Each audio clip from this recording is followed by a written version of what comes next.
The Sound and the Fury by William Faulkner is a novel that explores the decline of the once powerful Compson family in the fictional town of Jefferson, Mississippi.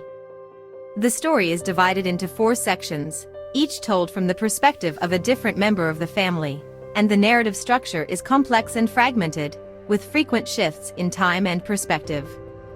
The first section is told from the point of view of Benji Compson, a mentally disabled man whose narration is marked by a lack of chronological order and a stream of consciousness style. Benji's narrative is largely focused on his memories of his sister Caddy, who is the subject of his intense emotional attachment.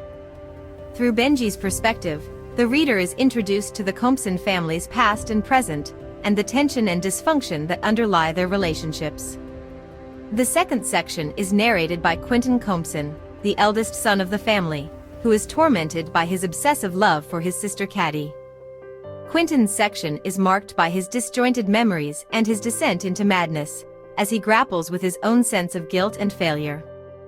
The third section is told from the perspective of Jason Compson, the bitter and cruel middle child of the family, who resents his siblings and harbors deep-seated prejudices against African Americans.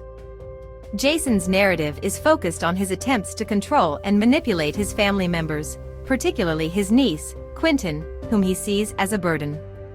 The final section is narrated by a third-person omniscient voice, and centers on Diley, the Compson family's African-American servant.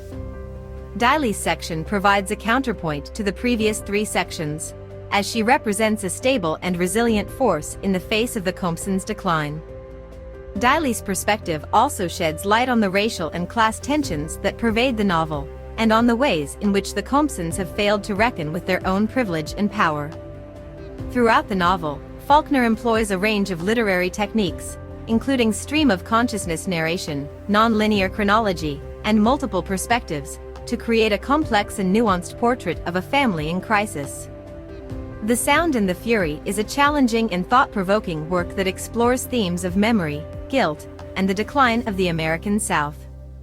Despite its difficult structure and subject matter, the novel has become a classic of American literature and a staple of high school and college curricula.